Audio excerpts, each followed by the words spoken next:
Okay, Gabe, banat ulit tayo guys. Gross estate ng may residence, no? So dapat, ito yung pinakamahalaga na malaman natin, ha? Lalo na sa board exam. Gross estate ng may residence, no? Ang discuss natin ngayon yung dalawang property regime, no? Na commonly alam natin, syempre. Una, yung tinatawag natin CPOG, or iba, tawag na CPG, no? Ang gusto ko kasi, pag sinusulat, CPG, pero pag binabanggit, CPOG, para 2 syllables lang, no? CPOG at saka AKOP. CPOG or conjugal partnership of gains and AKOP absolute community of property. Medyo didigay-digay pa. So nabanggit ko na kanina, ha, kapag may residence, ang problema natin dito, we are accounting for properties owned by us exclusively and owned by the spouses, no? So akin at amin. Yun yung Tagalog term na, mas maalala mo. Ito ba yung akin o amin? Pag sa kanya yan, pass. Sa kanya yan eh. Hindi yan dapat kasama sa property natin, no? Sir, may tanong ako, ba't sinasama natin yung properties natin na common or conjugal? Siyempre, may part ka dyan eh. Diba? Since may part ka dyan, alam mo naman sa sarili mo na sa dulo ng computation ng taxable estate, binabawas yung share ng surviving spouse sa dulo. Pero bago ibawas yan, syempre, alam mo naman sa sarili mo na dapat naging part muna yan ng gross estate. At sir, may tanong ako, ba't hindi mo na lang i-part ng gross estate yung kalahati na lang? Kunyari, sa'yo na lang mismo. Wag. Kasi hindi yun yung tinuro sa atin sa computation sa administrative provision eh. Tandaan na, mamaya mas maalala niyo pag nag-compute tayo. No? Pag mag-compute tayo ng estate tax due, ang ina-account natin for gross estate is the whole amount. Regardless kung yan ay kalahati sa'yo, kalahati sa amin. Example, bahay, family home, worth 20 million. Di ba pwede bang sabihin na lang natin na, sir, 10 million na lang lagay ko sa gross estate kasi since kalahati naman yung akin dyan, 10 million na lang. Hindi po ganun. No? Hindi siya nag-work ng ganun. Kailangan i-account mo sa gross estate yung buong 20 million tapos saka mo na lang siya ibawas sa baba sa family home doon sa deduction sa dulo as 10 million. No? Hindi makakalimutan yan na AKOP and SIPOG. Unahin natin yung mas mahirap ng konti, no? SIPOG or the Conjugal Partnership of Gains. Ibang textbook, ang tawag nila dito, Relative Community of Property, no? And tandaan na, ang SIPOG ay pwedeng gamitin kahit nakasal na kayo this year or kahit current year, no? Sinasabi lang naman sa for board exam purposes, no, na kapag kayo ay married before August 3, 1988 or the adoption of the family code, the default property regime is the SIPOG. Okay? Pero na kahit ikasal na kayo ngayon, kunyari ngayong 2025, December 28, nagpahabol kayong dalawa, December 28, 2025, pwede bang magsipog pa rin kami? Yes. Ang sinasabi lang naman, again and again, sinasabi ko lang dito na pwede natin gamitin yung by default, no, kung walang sinabi sa problem na property regime. Kung kayo ay kinasal August 3, 1988, before, no, hindi kasama yung saktong araw, sipog ang ating property regime. Pero kung kinasal na kayo after, pwedeng akop na, pwedeng sipog pa din kung ano na pag-usapan nyo. No? So ano kailangan natin alamin dito? Alin ba dito yung akin at yung amin? Ito yung akin or ito yung amin. Unahin muna natin yung akin lang, hindi hati yung asawa ko. No? So ano ba yung mga properties na exclusive? Para mas maganda, mag-example tayo. No? Si X saka si Y, kakasal. Si X yung husband, si Y yung wife. No? At kinasal sila, si Pog. Kunyari kinasal sila August 3, 1981. Oh, grabe, no? 1981, grabe yan.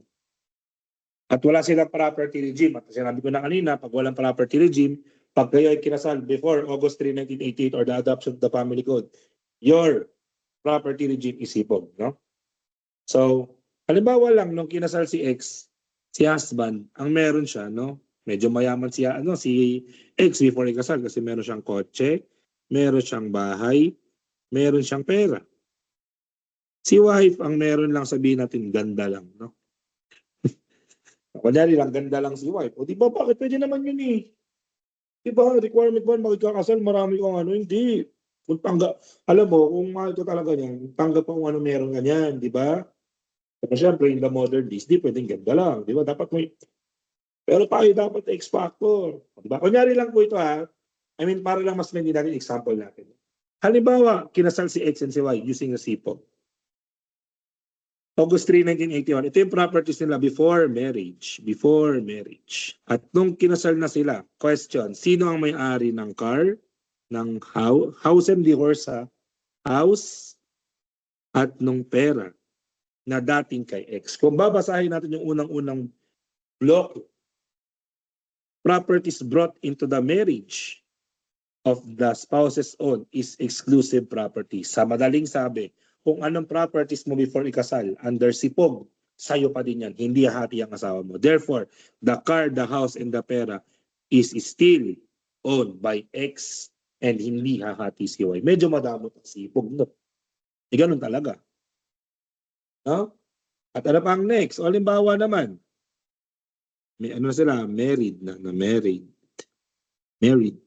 Eh nung kinasal sila, may ninong sila. Sabihin ng ninong nila ay si Z. Si Z ay mayaman, no? At ito ay matalik na kaibigan ni Y, no? Best friend ni Y. Best friend of Y.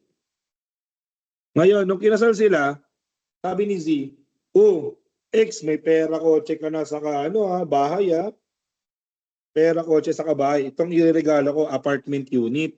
Uy, grabe. Apartment unit. Apartment unit ibibigay ko kanino? Kay Y.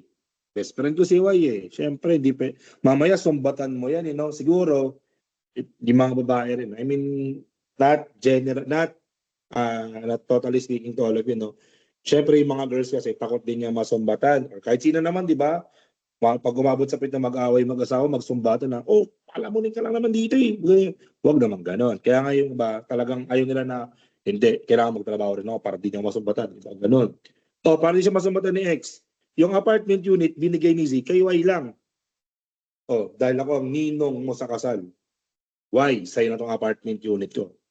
Nandun sa sa Parañaque. Oh, anong treatment sa property na apartment unit na binigay ni Z kay Y? Makikibasa sa second block or the second block, sa second row. Properties acquired by gratuitous title. Uy, pag sabing gratuitous, ano ibig sabihin ng gratuitous? Lucrative or transfers with no consideration at all or insufficient na consideration. Walang kapalit or maunti lang yung kapalit. Gratuitous title during marriage is exclusive property. Oh, I see. So para di ka malito, gumawa ko ng acronym dyan. No? Ang acronym ko dyan ay madami. Madami.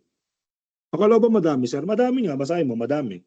Ninana denominate during marriage exclusive. Oh. Ninana denominate during marriage exclusive. Exclusive nino? Noon. Nino, nung pinagbigyan malamang, edi yung apartment unit, kahit nakasal na sila, since it is acquired through gratuitous title by Y, through Z, no? The apartment unit is exclusively owned by Y at hindi hahati si X. Oh! Okay, okay. Strike to na tayo. Pangatlo, properties acquired by right of redemption or by exchange with other property belonging to only one of the spouses. No? Right of redemption, yung kapag may babawiin. Ano na, kumbaga, nasangla na, biglang natubos biglang alam mo yon, akala mo tapos na ang lahat, biglang nabawi pa pala. Pag right of redemption daw po, shall be with other property belonging to only one of the spouses. That is exclusive property of the spouse, no? At syempre, pang-apat, properties acquired with exclusive money of either the spouse, no? Para mas maalala mo, example ulit tayo. Halimbawa lang, another example. Halimbawa lang, no? Tawag dito. Si X, binigyan siya ng pera ng nanay niya. No, nanay niya or ng kanya, huwag naman nanay. Sige na nga nanay na. X, naka-receive siya ng gift sa kanyang mother during marriage. At anong binigay kay X?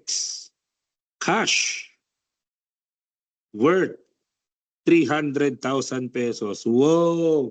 Binigay ito during marriage ng kanyang nanay. Saan all ganyang kalaman ng nanay, no? Okay? At ang ginawa ni X, syempre pera, medyo malaki, no? Yung misis ko, medyo luma na yung cellphone ng misis ko, tsaka yung misis ko, tawag dito? Yung alahas, wala pa siyang mga alahas, di ba? Normally, pag mga mag-asawa, nagbibigay ng alahas. ang ginawa. Binili ni X yung perang binigay sa kanya ng magulang niya ng ano? Jewelry. At ng iPhone 17 Pro Max. 1 TV. Oh. At binigay niya ito kay Y. Lahat yan, si Y ang gumagamit. No? Question. Using or reading this one, sino ang may-ari ng iPhone Pro Max na yan? Kung babasahin mo mabuti, properties acquired with exclusive money of either of the spouse is exclusive property to them. Sa madaling sabi, money rules. Kung sino ang may-ari ng pera, kung kaninong pera gamit, kung kaninong pera yung pinambili ng property niyan, kahit hindi siya ang gumamit, sa kanya yon. Bakit? Isa-isayin natin. Sinang bago nakabili ng jewelry at iPhone 17, si X, kanino galing yung pera? Sa nanay niya. At yung nanay niya, binigay ito during marriage. At kung babalikan mo yung rule kanina, yung rule ng madami, minana-dinonate o dinonate, give during marriage. Sino may-ari ng pera? E di si X. Ibig sabihin, that money is considered exclusive property of X. And X bought using his exclusive money, jewelry and iPhone 17 Pro Max to Y. Question, sino may-ari under si Pog ng jewelry at iPhone 17? Kahit ginagamit ang asawa niya, sorry, under si Pog, money rules. Kung pera ko yan, property ko yan. The jewelry and iPhone 17 is exclusive property of X, not by Y. May clear? Okay. Next tayo, under si Pog. Doon naman tayo sa mga common properties or conjugal, hindi pala common, conjugal or yung amin.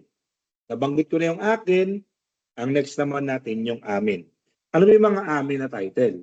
Tandaan, money rules ulit to. Bakit? Kung kanina, kung pera ko yan, kaya akin yan. Eh what if pera natin yan? Common fund. Kahit na gagamitin ko yan. O mag-example ulit tayo. Halimbawa, kinasal ulit sa X and Y, no? At sa X and Y, kinasal na ulit. And syempre, nag-establish sila ng tinatawag nating joint account. At sa joint account na yan, no? Halimbawa lang, si Y, binilan ni X ng, sabihin natin, ano ba bang mga gusto ng mga babae? Ang mga tawag dito, iPhone, wag makeup kasi exclusive. Sila lang naman gagamit nun. Binilan ng mga Chanel na bag. Yun. Chanel bag. Diba parang kanta lang ni Tyla. Chanel bag. Ano pa ba? Mga kung ano-anong anik-anik ng babae. Diba? O Chanel bag na lang muna. O Chanel shoes na lang. Hindi ko lang alam kung tama yung spelling ng Chanel ko ha. Hindi ako familiar sa mga alas ng babae. Sa mga bling-bling ng babae. No? So tandaan. Binilhan ni X si Y ng Chanel bag and Chanel shoes gamit yung joint account nila. At dahil si Pog ito, money rules. Ano sabi natin? Kung bumili ka using onerous, may kapalit, may pero, joint account. At the expense of the common fund, kahit na yung acquisition nito ay para lang kay Mrs., ang may-ari ng Chanel bag at ng Chanel shoes ay si X and Y pareho. So conjugal property siya. No? Amin siya, amin. Hindi lang siya kay Y, amin siya. Maliwanag ha? Money rules. Kitang-kita mo. Kung atin niya, kung pera natin yan, kahit ikaw lang gumagamit, atin yan. O bumili pa ng kotse. Ang gumagamit si Mr. Kaya inong pera, joint account ulit. Sino may-ari ng kotse? Tayong dalawa, pera natin yan. Si Pog, money rules. Next, paano kung nag-work na kayo? May mga nabili kayong property from your labor, industry, work or profession of either or both of the spouses. O nagtatrabaho na kayo pareho, may mga nabibili na kayo dahil sa trabaho nyo. Wala na, inyo na yun. Ba? Ultimate hindi. Yung fruits daw, whether natural, industrial, civil, received during marriage from common property as well as from the exclusive property. Oh, grabe oh. Ultimate hindi dyan mga kapatid. Ito yung pinakamahalagang rule dyan no?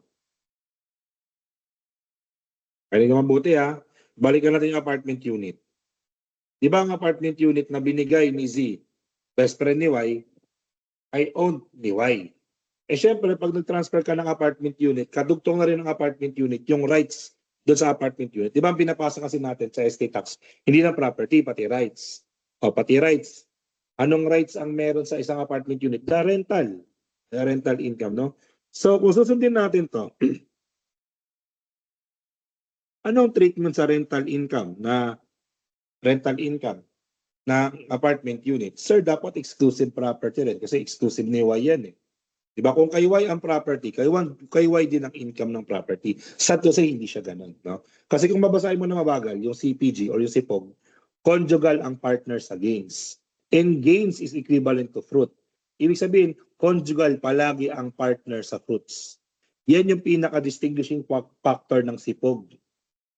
Basta fruits, whether galing sa exclusive property, gaya nito, or sa conjugal property, it is always considered as conjugal property. Tanda na, the fruits are always conjugal under SIPOG, whether coming from exclusive or conjugal property. Yan yung kagandahan ng fruits sa SIPOG, always conjugal, no? Tingnan mo, as well as the net fruits from the exclusive property, conjugal siya. Okay? At yung iba dito, medyo mga luma-luma pa, no? Halatang 1988 pa talaga na-adapt. Hidden Treasure, kasama doon sa conjugal property, grabe, no? Yamashita. O kaya yung Taliano Gold, na pa. O pang fishing and hunting daw. O pag nangangaso ka, tsaka pag nangingisda ka, sa inyo daw yun. O mga livestock. At kunyari, sugarol yung asawa mo, nanalo. O hati daw kayo dyan. Diba? Sa SIPOG, money rules. At basta fruit, always conjugal. Yan lagi kong nasa utak ko eh. Pag conjugal, bigyan ko na kayo ng tatlong bagay na maalala nyo pag conjugal. Kung ano yung property mo before ikasal sa'yo pa rin yun. Pangalawa, the fruit are always conjugal, whether galing sa common or galing sa conjugal or exclusive property. Pangatlo, money rules. Kung pera mo yan, kahit ako gumagamit sa'yo yan. Kung pera natin yan, kahit ikaw ang gumagamit, atin yan. Yun na, tatlong bagay na kailangan mong alalahanin. Pakiikot-ikot ka na doon. Madali na lang yan. Okay? So next, yung pinakamadali. Ako, or absolute community of property. Ba't madali lang to? Kung titingnan nyo mabuti, at kung babasahin nyo na mabagal, absolute ang pagiging common ng properties. Absolute ang pagiging common ng properties. Sa madaling sabi, generally speaking, if all, no? By the way, ACOP is, ACOP yung magiging prenuptial agreement or yung magiging gagamitin na property regime kapag kinasal kayo on or after August 3, 1980. Tandaan, before, SIPO. On or after, ACOP. Pero again, if the problem is silent lang kasi kahit ikasal kayo on or after, kung ano napag-usapan niyo SIPOG ang mananaig. Okay? Kung ano pang prenuptial lang napag-usapan niyo. Okay? So tandaan, sa ACOP, lahat ng properties common. Alamin mo na lang yung exception. Tingnan mo, napakadali ng ACOP to the point na isa lang yung binanggit na common properties, lahat daw ng owned by the spouses at the time of the celebration or marriage or acquired thereafter. Sa madaling sabi, ito yung magagawa tayo ng example. Si A at si B, kinasal. Si husband, ito si wife. Si A nung kinasal ang property niya, car, saka house. Kay B, pera. Under ACOP daw, under absolute community of property, ang gawin mo, ganito, mag-illustrate ako as if may basket dyan sa gitna, at yung basket na yan, ilagay mo lahat ng property mo dyan. At kung ano daw yung laman ng properties na, ano na yung laman ng basket na yan, pag kinasal kayo, sa inyo na yan. Ganyan kaganda ang ACOP. Properties before marriage. Before and during marriage. As long as hindi siya papasok ng exception dito sa kabila, lahat yan common. Di ba? Ibig sabihin, kung before ikasal, meron ng car and house si A at si B pera. Nung kinasal sila, sino lang may-ari ng car, ng house, at ng pera? Ang sagot, sila na pareho. Si A and B na. Di ba sila nang may-ari niyan pareho, guys? Maghahati na sila dyan. Okay? Yan nga yung gusto-gusto ng mga Pinay. Joke lang. No? Ng mga mag-aasawa ng AFAM daw. Daw. Diba imagine mo, ganda lang ang puhunan, tapos mag-asawa ng foreigner. Bang! Easy. Instant milyonaryo. Kinasal pa ako. Di ba? Pero joke lang po yun, ha? Pampasaya lang, pampaboost lang. No? So tandaan, all things are constant Generally speaking, pag akop lahat common, even properties before marriage, alamin na lang natin yung 4 na exception. At ano yung 4 na exception? Number 1, papasok ulit yung rule ng madami. Minana, dinonate during marriage, exclusive. Exclusive ng spouse na tatanggap, no? Properties acquired by gratuitous title of either the spouses. At ang matindi dito, kasama daw yung fruits. No? Therefore, may dalawa ka na kagad rule under exclusive property. Number 1, madami. Pangalawa, FFP. Aling FFP? The fruit follows the principal. Kung anong puno, siya din ang bunga. O dugtungan natin yung example natin. Halimbawa lang, nung kinasal na sila, ang ninong ni B, kunyari ang ninong ni B, si H. Huwag na si H, ano na lang. Si J. Si J, na ninong ni B, ninong of B. Sabi, B, kakasal ka na. Since pero lang ang meron ka, bibigyan kita ha, nung kondo ko. Kondo unit ko sa Makati. Yung kondo ko na yun, pwede mong actually yung kondo ko na yun, pinapaupahan ko na yun. So as if parang apartment na kondo unit siya, no? Kondo na apartment pa, no? Sa'yo na yan, ha? Pati yung upa niyan, sa'yo na. May nangungupahan dyan, sa'yo na rin ang, kita nyo? Question. Ibig sabihin, hindi lang condo unit ang tinransfer ni JKB, maging ang rental ng condo unit. Question. Kung susundin natin ang rule, sino may-ari ng condo? Again, ito ay dinonate during marriage kay B. Ibig sabihin, si B ang may-ari nito exclusively. Hindi hahati si A. At sino may-ari ng rental income? Kung sipog to, alam mo na pag sipog, the fruit are always conjugal. Hindi na to sipog. Akop na to eh. At ano sabi natin sa akop? The fruit follows the principal. Sino may-ari ng fruit? Kung sino may-ari ng condo, siya may-ari ng fruit. KB pa rin. O lagyan natin dito. Pag akop, ganyan. Pag sipog, KB pa rin. Pero yung rental income ay conjugal. O kita mo?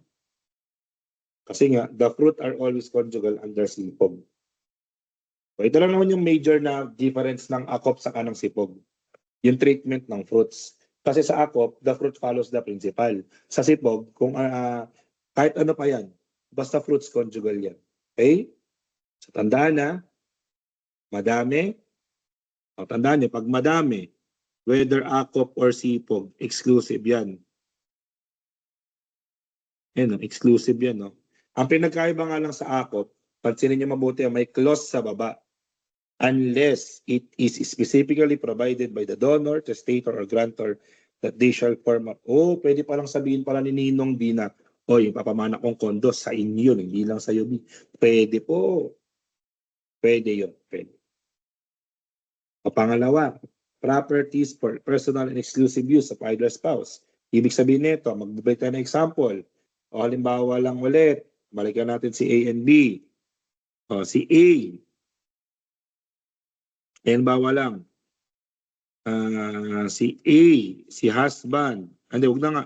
Baliktad naman. Si B. Na wife. Binilhan using the exclusive money. Pera to ni B ha. Hindi pera nila. Hindi joint account. Pera to ni B. Exclusively. Binilhan si A na husband ng kunyari ng mga brief, ng mga underwears, ng mga, mga boxer shorts, t-shirts, at kung ano-ano pa. Using the exclusive money of B. Question, sino ang may-ari ng property na yun? Ang sagot po, kung babasahin natin, ang akop, hindi na siya money rules. Kung sino ang gagamit, siya ang may-ari. Hindi gaya ng sipog na kung sinong nagbayad, kahit sinong may-ari, sinong gumamit, siyang may-ari. Dito hindi eh. Kung ako ang gagamit niyan, kahit sa'yo pa ang pera yan, akin yan.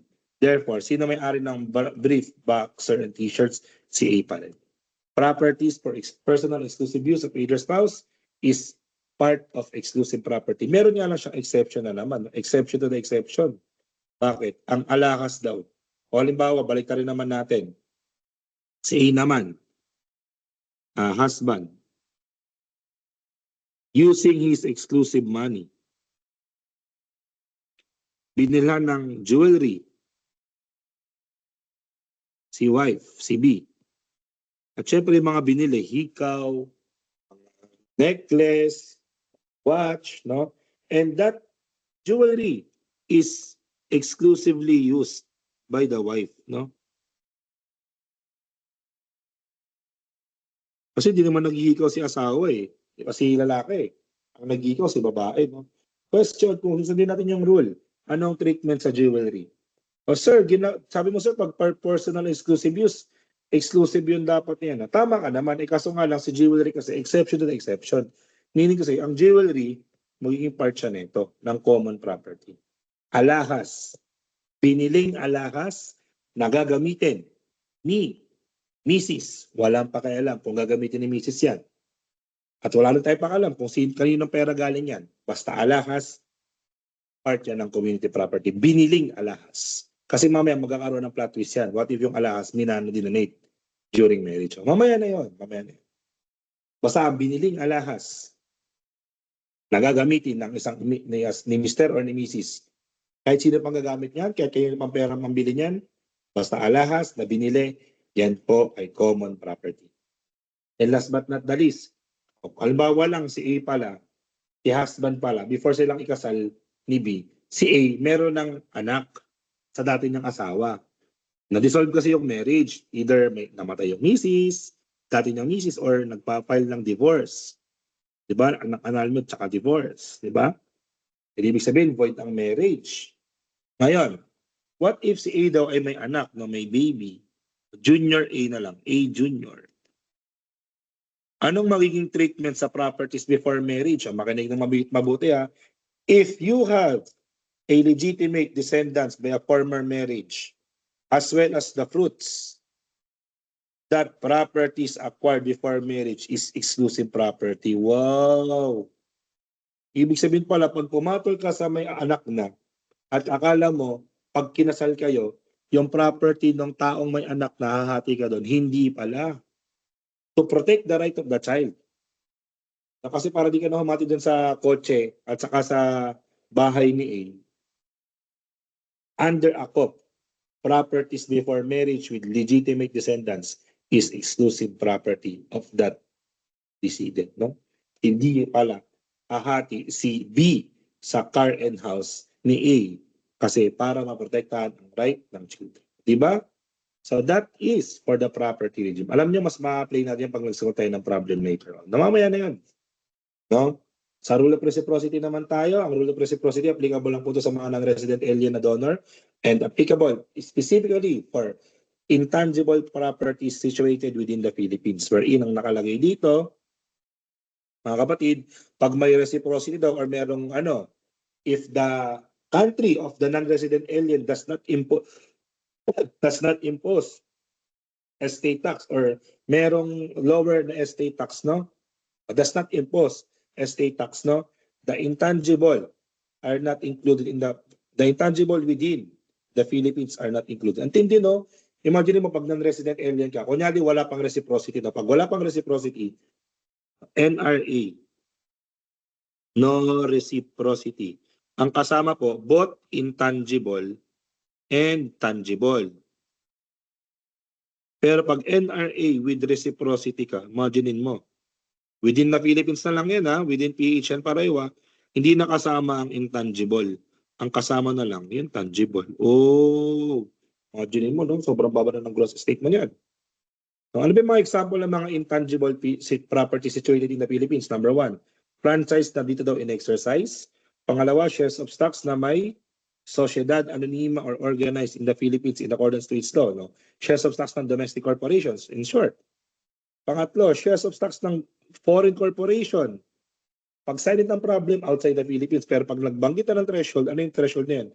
85% of the business is located in the Philippines. O nagbanggit ng threshold na 85%. Within the Philippines na daw yan. Diba?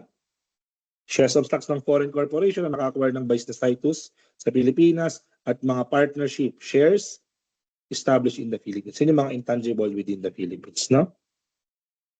Taxable transfers, no? Ito yung mga transfers na akala mo mga patagong transfer pero ano pala to? Kasama pa rin sa estate tax na example nito. Transfer in contemplation of death. Oh. Buhay ka pa pero critical na yung buhay mo. Death is imminent. Kunyari stage 4 na yung cancer mo. Tinaningan na yung buhay mo. You have only 2 months to live. Ito yung ginawa mo, alam ko na, 2 months pa pala ako mabubuhay eh. Ipag-transfer ko na yung property ko. Ito-transfer ko na yung mga properties ko sa mga, sa mga anak ko, donate ko na. O akala mo, donation inter vivos kasi buhay ka pa. Wala, in contemplation of death na yun eh, mamamatay ka na eh, 2 months na lang tatagal mo eh. So, di ba? Akala mo, tax avoidance yun. Hindi pala siya ganon. Tanda na, motivated by the thought of death, although death may not be imminent, transfer in contemplation of death is subject to estate tax, taxable transfer yun, no? Ganyan example ko kanina, stage 4 na ang cancer mo, you have 2 months only to live. At nagta-transfer ka na ng property kahit buhay ka pa, hindi yun inter vivos.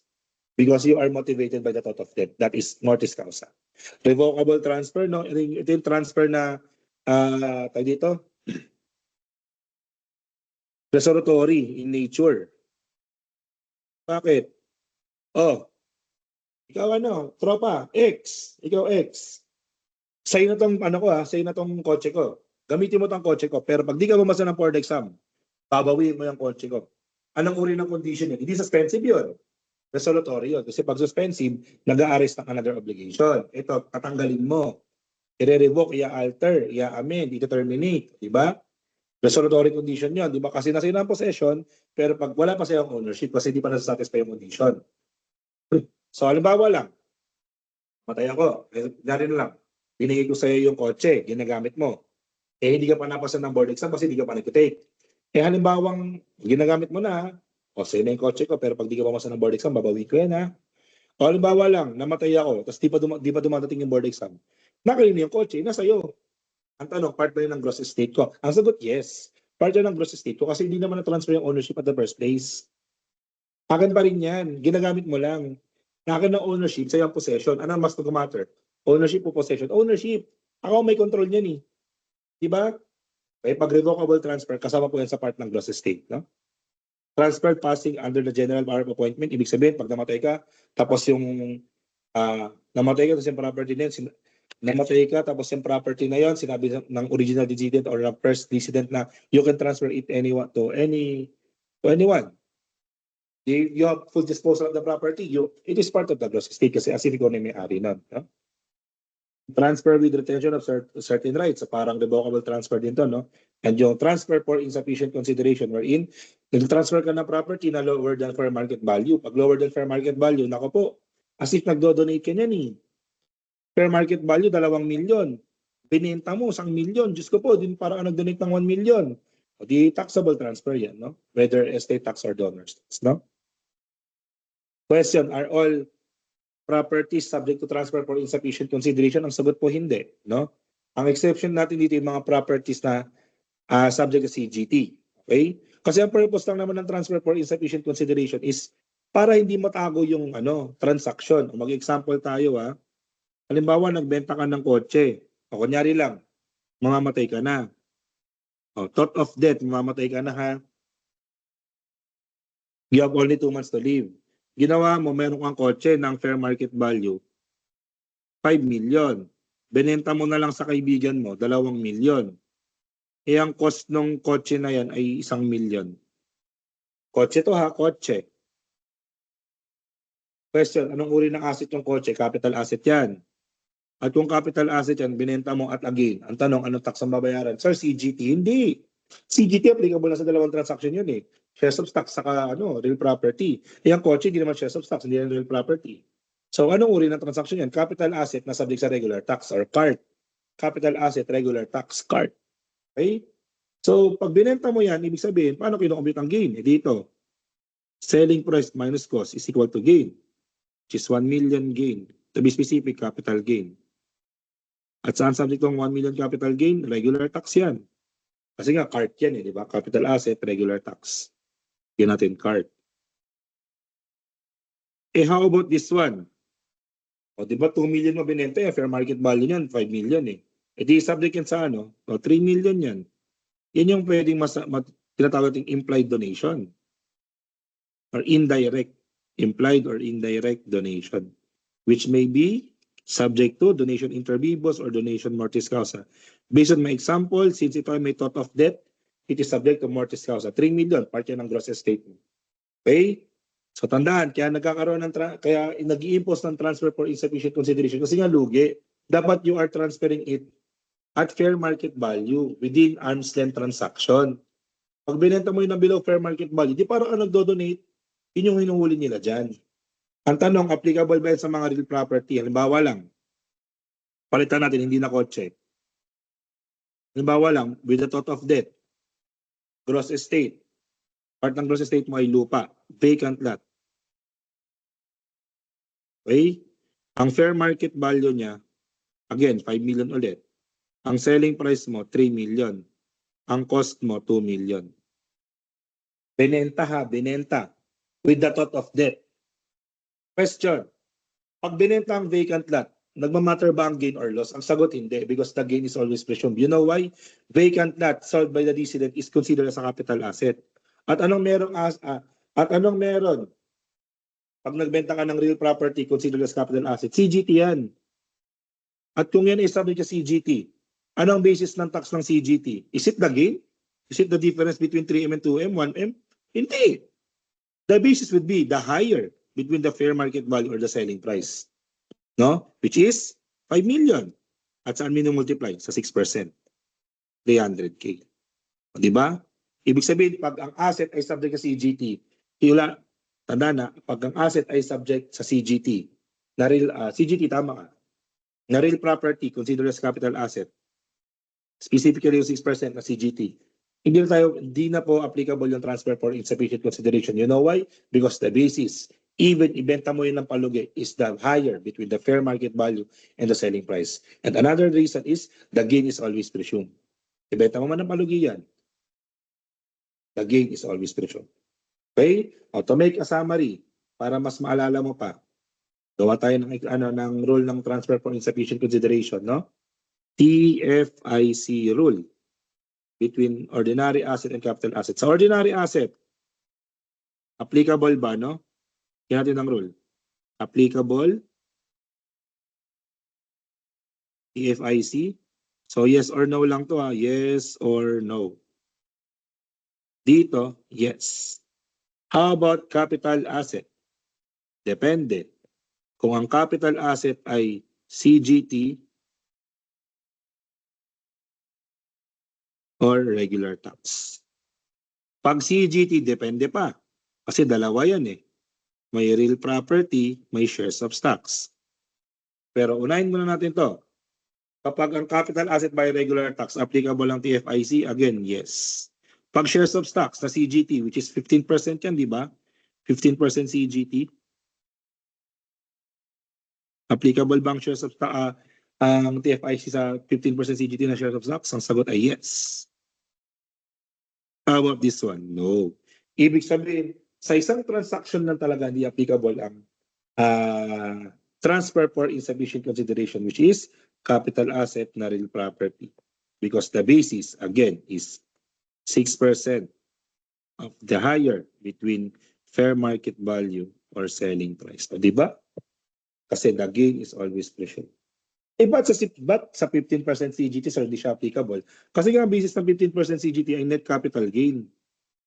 At dahil net capital gain ng basis, anong ibig sabihin nito? Di may binabawas ka na cost. Selling price less cost is equal to gain. Pag walang gain, sa shares of stocks, walang CGT. Simple as that. Maliwanag po ba tayo dyan? Okay? Patuloy po tayo bago tayo mag-ulit ng karoon ng break, no?